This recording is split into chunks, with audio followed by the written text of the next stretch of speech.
Impôts et justice sociale, le podcast francophone du réseau Tax Justice Network. Bienvenue à Impôts et justice sociale, le podcast qui vous parle en français de la justice fiscale en Afrique et dans le monde. Je m'appelle Idriss Linge. À la une ce mois.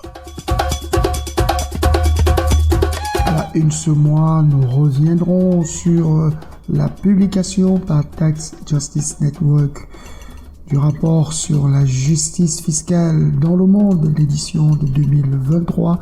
Nous allons, avec notre confrère au Cameroun, Richard B. Onanina, décrypter ce rapport.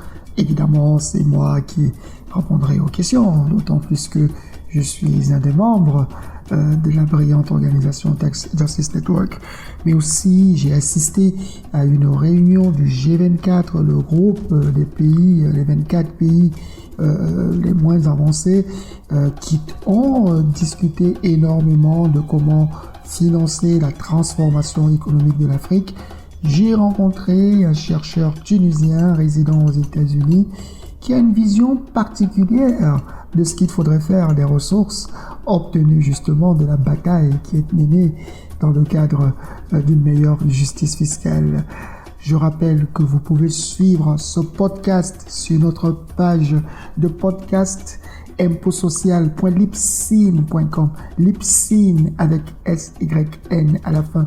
Vous pouvez aussi aller sur la page des podcasts de Tax Justice Network en cliquant sur l'onglet en français dans la page de taxcast.net, Et aussi, vous pouvez aller sur www.impôts-et-justice-sociale.com et nous retrouver sur YouTube ou encore Impôts et Justice Sociale, la page Facebook ou encore hashtag Impôts Social, notre page Twitter. Et pour ceux qui ont l'application Stitcher, recherchez le programme. Voilà pour la une, à tout de suite pour les détails. Madame, Monsieur, bonjour de nouveau et bienvenue à notre podcast en français sur la justice fiscale en Afrique et dans le monde. J'ai eu l'opportunité d'assister à l'invitation du gouvernement de Côte d'Ivoire à la rencontre du G24. Le G24, c'est un groupe de pays en voie de développement et qui défendent des intérêts communs. Et justement là-bas, nous avons parlé de fiscalité, mais surtout de transformation structurelle de l'Afrique. Et là-bas, nous avons eu l'opportunité de rencontrer Fadel Kaboub.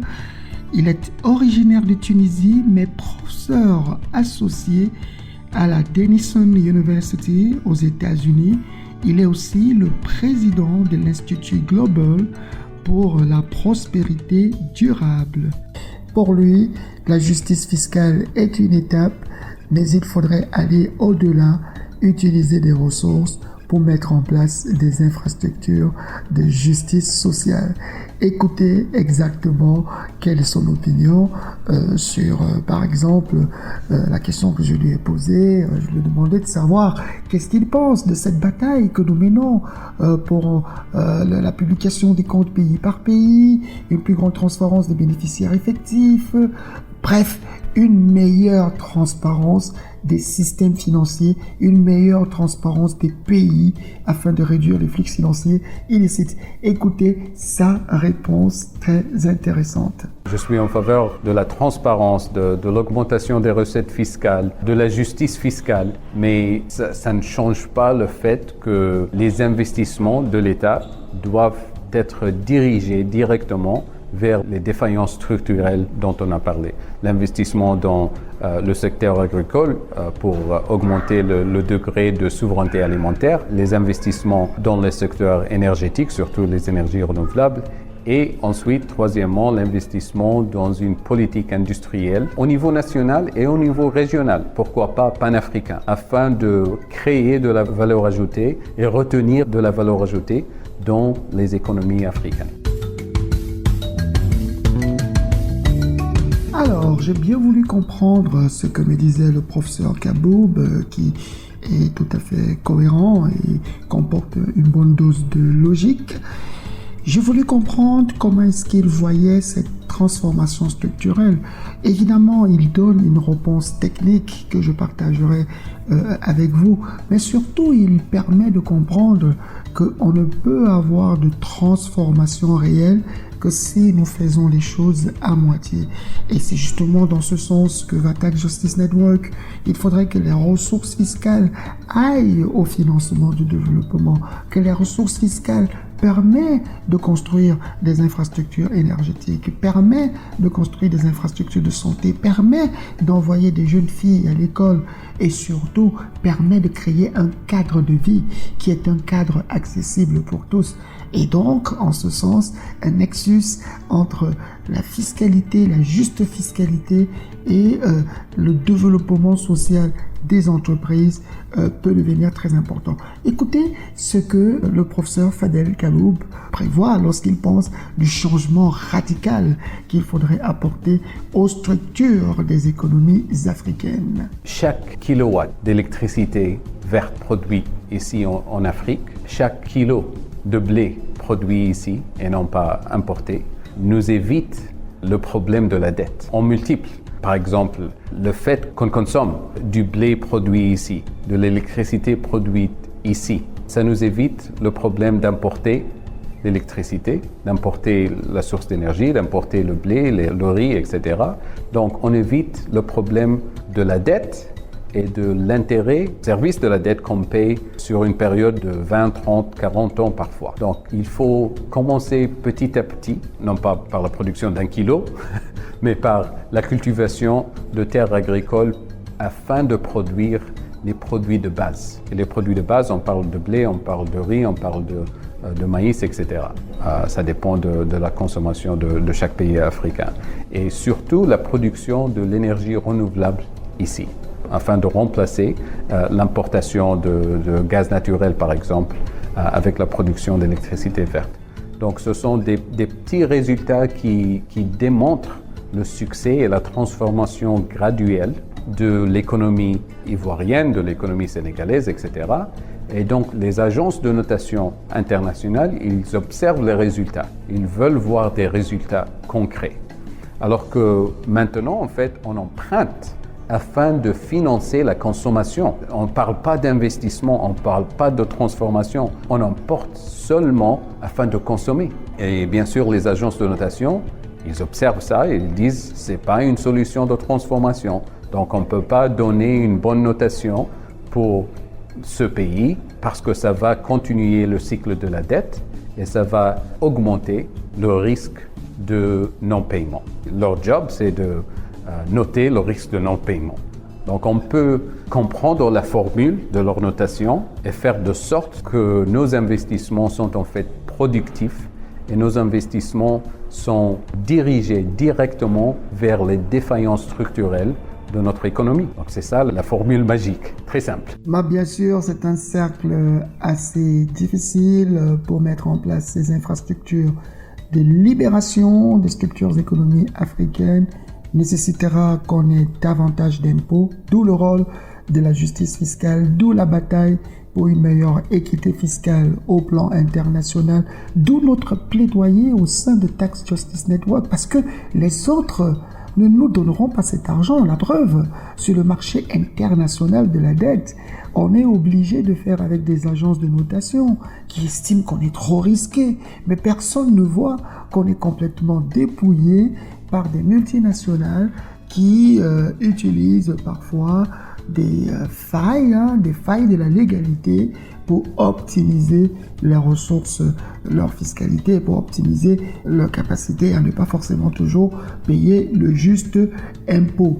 Et même si le rapport sur l'état de la justice fiscale parle de 5 milliards de dollars, c'est 5 milliards de dollars de trop. C'est suffisant pour construire 5 hôpitaux de référence dans 5 pays d'Afrique subsaharienne et d'éviter que les Africains soient obligés d'aller se soigner à l'extérieur et de permettre que les plus pauvres accèdent à des soins de santé de qualité. Mais c'est un débat intéressant, le nexus entre la justice fiscale, le nexus entre la transparence fiscale et finalement les objectifs clés non seulement du développement, mais de la transformation économique. Personnellement, le professeur Fadel Kaboub a ouvert mes yeux et nous allons travailler dans le cadre de cette justice fiscale à pouvoir mettre en place ces nexus et à s'assurer qu'on perçoit très bien les objectifs. Mais en attendant, nous devons discuter du rapport sur l'état de la justice fiscale. J'ai eu l'opportunité d'avoir un échange dessus avec Richard B. Onanena, c'est un collègue journaliste au Cameroun.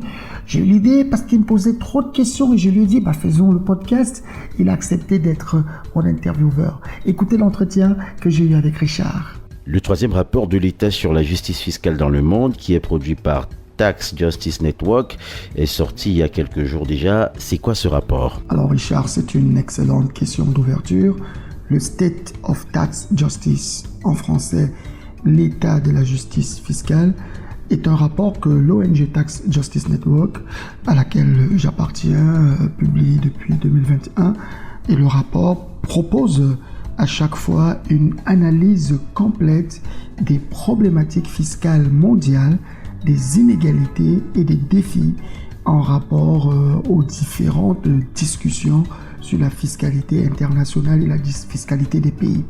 Le rapport vise à mettre en lumière l'état de la justice fiscale, mais aussi les effets pervers des flux financiers illicites qui continuent de se perpétrer et l'impact des politiques fiscales peu solides sur les inégalités et le ralentissement des atteintes d'objectifs pour le développement durable. Le rapport comprend généralement des données, des résultats des recherches et des recommandations politiques, des données notamment sur les quantités de ressources qui sont perdues par les pays et des rapprochements avec ce qui aurait pu être fait parfois en matière de santé, en matière d'éducation, en matière de construction des infrastructures, ou encore aujourd'hui le thème qui est le plus à la mode en matière de financement de l'adaptation au changement climatique ou de la mitigation des conséquences des changements climatiques. Le rapport sort aussi par des recommandations. Et pour le rapport 2023, on a choisi de recommander que définitivement en sortent les discussions de la fiscalité mondiale dans le cadre de l'OCDE. Ils ont fait un travail important sur un certain nombre d'aspects, mais aujourd'hui, on a besoin d'un cadre beaucoup plus égalitaire, un cadre beaucoup moins biaisé et un cadre qui pourra être beaucoup plus contraignant pour les pays en discussion. Et de ce point de vue, l'OCDE n'a pas beaucoup réussi parce que l'essentiel des mesures que l'organisation a prises a d'une certaine façon protégé les pays les plus puissants et donc perpétrer une forme d'inégalité dans les pays à faible capacité et à faible ressources. Donc le rapport sur l'état de la justice fiscale, au-delà des estimations qu'on peut avoir, des chiffres qu'on a, c'est surtout un outil d'enseignement sur les nouveaux enjeux de la fiscalité et sur l'importance de mettre en place des mécanismes de transparence, des mécanismes de renforcement des systèmes fiscaux nationaux. En Afrique, par exemple, on parle de 5 milliards de dollars de possibles recettes fiscales perdues. Si on se souvient de votre émission Tax Justice Network, cela fait un peu moins que la précédente fois. Comment comprendre cette baisse? Est-ce une amélioration de la justice fiscale? Oui, disons que le rapport se veut le plus intègre possible. Le rapport essaye de rapporter une analyse fidèle des données que nos chercheurs au sein de Tax Justice Network ont pu collecter. Il est vrai que d'une certaine façon, quand on regarde le tableau global, il y a des pays qui se sont améliorés en termes de recettes non perdues, mais il y en a où la situation s'est aggravée. Mais est-ce que le repli global par rapport aux 17 milliards de dollars et quelques qui avaient été enregistrés dans le précédent rapport, notamment celui de 2021, est-ce que ce repli est la marque de ce que la justice fiscale s'améliore en Afrique? Je pense que ce ne sont pas deux questions qu'on peut connecter ensemble. C'est vrai qu'il y a une amélioration de la justice fiscale sous l'impulsion des ONG comme la nôtre, mais aussi des ONG partenaires comme Tax Justice Network Africa, ou encore l'Observatoire de l'économie en Tunisie, ou le CRADEC au Cameroun, ou le Forum social au Sénégal, ou Publish What You Pay. Il y a une pression de ces organisations de la société civile d'avoir une plus grande redevabilité des systèmes fiscaux. Et d'une certaine manière, cette pression, notamment au Nigeria, on l'a vu, avec l'adoption d'un registre public des bénéficiaires effectifs, dont cette pression semble porter des fruits. Mais il faut savoir aussi que, en même temps qu'il y a une pression de la société civile pour plus de redevabilité en matière fiscale, il y a une ingénierie qui se développe davantage par les perpétreurs des flux financiers illicites à motivation fiscale, que sont largement les multinationales et les riches personnes fortunées. Maintenant, il faut bien comprendre la méthodologie de l'état de la justice fiscale dans le monde. Nous nous rapportons surtout à certains indicateurs, principalement les reportings pays par pays qui sont effectués et disponibles au sein de l'OCDE, qui malheureusement ne les rend accessibles qu'après une période de 1 an et demi ou 2 ans. Donc, de ce point de vue, il peut y avoir un petit décalage. Donc, il faut comprendre que là, on est sur des chiffres autour de 2018 et avant, on était sur des chiffres autour, je pense, de 2017. Maintenant, est-ce que la baisse des pertes de richesse, des ressources fiscales potentielles, c'est que la justice s'est fortement améliorée, c'est que les pays sont devenus plus offensifs, c'est que les entreprises sont devenues plus conscientes? Non, ce n'est pas le cas. Les entreprises sont toujours en train de vouloir frauder au maximum, mais il y a malheureusement des chiffres qui peuvent ne pas avoir été pris en compte. C'est par exemple la Chine, ça reste un pays très opaque qui parfois publie, parfois ne publie pas. Il y a aussi le fait qu'il y a eu une baisse des activités économiques à un certain moment donné dans certains pays de la région, dû à divers facteurs.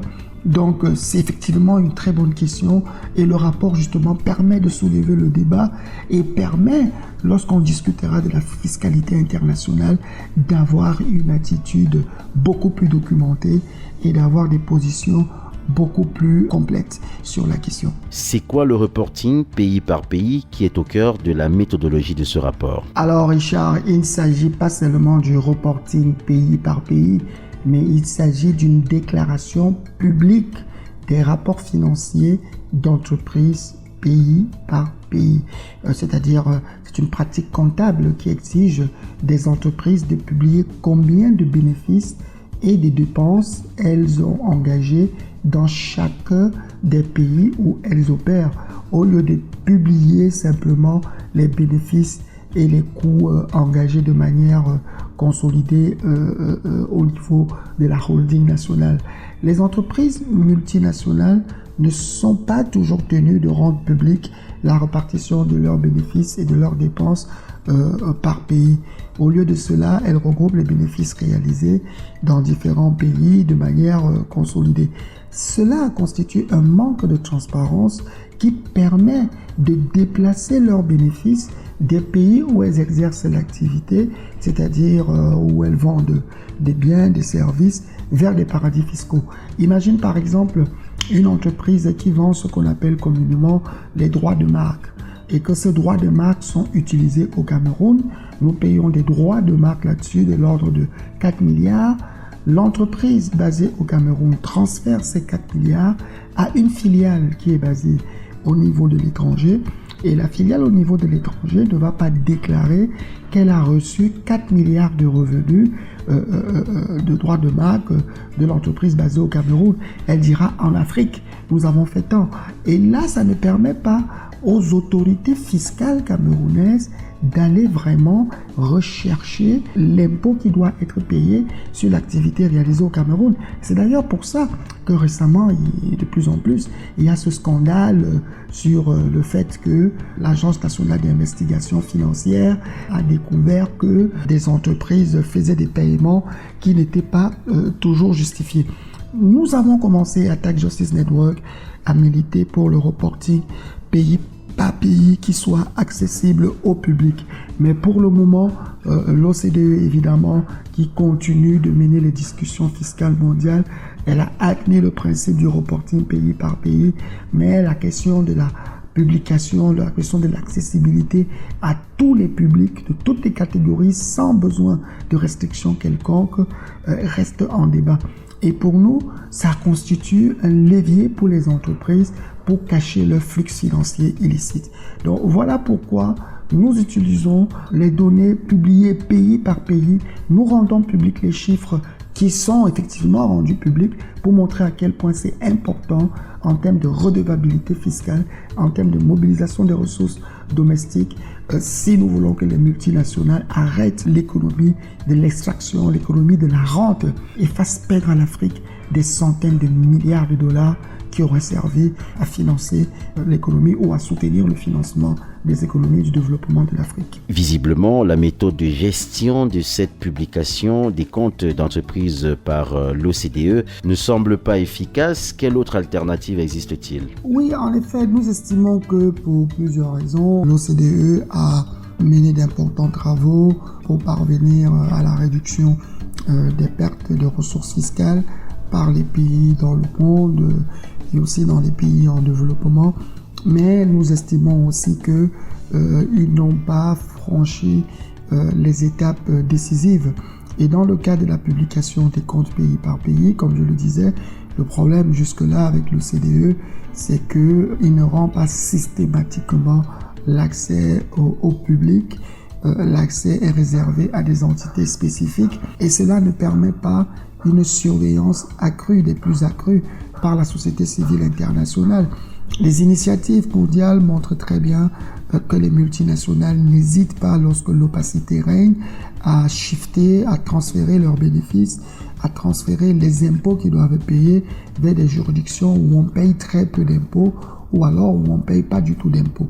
Des rapports publiés par notamment le Fonds monétaire international a montré que la faiblesse des systèmes fiscaux en Afrique, et notamment en termes de transparence, la perte en Afrique subsaharienne a occasionné la perte de près de 900 millions de dollars rien que dans le secteur extractif. Et alors je ne vous parle pas de tous les autres secteurs de services où l'Afrique est engagée et où on n'est pas certain que la juste fiscalité est payée. Donc il y a un réel problème aujourd'hui avec la façon dont l'OCDE mène ces débats. Et en termes d'alternative, il existe aujourd'hui une alternative. En 2022, le groupe africain a introduit une proposition visant à faire en sorte que le débat sur la fiscalité internationale soit désormais mené dans le cadre des Nations Unies. Les Nations Unies sont le siège où se discutent les objectifs de développement durable. Les Nations Unies sont le siège où se discutent les questions liées aux enjeux climatiques et à leurs conséquences en termes de besoins d'adaptation et de besoins de ressources pour. Donc nous pensons qu'au sein des Nations Unies, où les pays sont présents techniquement d'égal à égal, on aura un système fiscal moins dicté par les pays riches à travers l'OCDE qui a reçu mandat du G20, c'est-à-dire du groupe des 20 pays les plus riches de la planète. Donc voilà pourquoi nous pensons que l'OCDE a un petit biais sur ces questions, y compris le reporting public pays par pays, et que nous encourageons davantage à soutenir les efforts en vue de mettre en place des discussions fiscales sur la place des Nations Unies. Et d'ailleurs, ces questions seront discutées cette année déjà dans le cadre des propositions qui seront faites au niveau des Nations Unies, et éventuellement les pays seront appelés à voter l'année prochaine, et que l'OCDE arrêtera de fixer les grandes lignes de la fiscalité mondiale et que nous aurons une entité plus des Nations Unies qui mène ces discussions et qui permet à des pays africains, des pays qui ne sont pas toujours forts, de pouvoir aborder les discussions avec une certaine égalité, avec une certaine équité. Enfin Idriss, pourquoi la justice fiscale est si importante? Alors Richard, la justice fiscale revêt une importance cruciale à plusieurs égards, comme illustré dans les différentes informations que j'ai données dans cette interview. Elle se révèle d'autant plus essentielle dans le contexte africain où l'accès à un endettement équitable est limitée. Les Africains ne peuvent pas aller emprunter sur le marché mondial. Rien que sur les 2 dernières semaines, les agences de notation ont mis 2 gros pays africains, le Cameroun et le Nigeria, en situation de position spéculative, alors que les besoins considérables de leur population pour sortir de la pauvreté se heurtent à la pénurie de ressources financières. En premier lieu, donc, la justice fiscale s'attaque au problème de l'évasion fiscale et du transfert des bénéfices, des pratiques qui privent les pays africains de ressources cruciales nécessaires pour le financement du développement. Le manque de transparence et les pratiques d'optimisation fiscale agressive des entreprises multinationales détournent d'énormes sommes d'argent qui pourraient être utilisées pour améliorer les infrastructures, les services de santé, l'éducation et d'autres besoins fondamentaux des populations. Ensuite, l'importance de la justice fiscale réside également dans la promotion de l'équité et de la redistribution des richesses. Dans de nombreuses régions d'Afrique, les inégalités économiques sont prononcées et les systèmes fiscaux injustes peuvent aggraver ces disparités en permettant aux riches et aux entreprises de minimiser leurs contributions fiscales. Une répartition plus équitable des charges fiscales et non pas que de faire payer la TVA aux consommateurs par des mécanismes indirects permet d'atténuer ces inégalités et soutenir les populations les plus vulnérables. De plus, dans le contexte africain où l'accès aux marchés mondiaux des capitaux est souvent limité, les pays sont confrontés à des besoins de développement. On a besoin de lumière, on a besoin de routes, on a besoin de centres de santé, on a besoin de payer les fonctionnaires. Mais ces besoins, ces ambitions sont entravées par des dettes qui aujourd'hui sont jugées insoutenables. On a passé le temps à dire aux Africains, empruntez, ça ira, on peut baser ça sur vos matières premières. Mais là, les Africains n'en peuvent plus. La justice fiscale peut donc jouer un rôle crucial en mobilisant des ressources internes à travers des systèmes fiscaux plus efficaces et équitables, et cela réduit la dépendance à l'égard de l'endettement extérieur et quasiment cela permet d'éliminer la colonisation des économies africaines. Enfin, la justice fiscale est un pilier essentiel pour garantir la responsabilité et la transparence des gouvernements envers les citoyens. Lorsque les ressources sont collectées de manière équitable et dépensées de manière transparente, cela renforce la confiance entre les citoyens et le gouvernement. Cela permet également aux citoyens de surveiller comment les fonds publics sont utilisés pour répondre à leurs besoins et contribue à l'amélioration des services publics. Donc la justice fiscale est essentielle pour les démocraties en construction ou en train d'être renforcées en Afrique. C'est pour ça que nous militons pour cela et nous pensons et nous le redisons que cela passe par un système mondial d'échange automatique d'informations fiscales pour barricader tous ceux qui veulent s'enfuir avec les ressources fiscales des pays pauvres. Cela passe aussi par la transparence sur les bénéficiaires effectifs, la publication des comptes pays par pays, la redevabilité du point de vue climatique en termes de réparation et aujourd'hui, comme nous le disons, le soutien à des initiatives comme la formulation d'une politique fiscale mondiale sous l'égide des Nations Unies. Un exercice intéressant auquel je me suis plié avec mon collègue Richard B, merci à lui, d'être aussi un grand militant de la justice fiscale parce que il travaille avec moi à comprendre toutes ces thématiques et à développer les questions les plus complexes. Voilà, c'est ce que j'avais pour vous dans le cadre de cette édition très spéciale sur l'état de la justice fiscale dans le monde. Je rappelle pour ceux qui sont intéressés que vous pouvez lire le rapport complet en français et en anglais pour ceux qui parlent cette langue, mais aussi dans d'autres langues. Vous pouvez trouver le rapport sur le site de Tax Justice Network. Pour ceux qui reçoivent notre newsletter, nous vous enverrons le lien de téléchargement.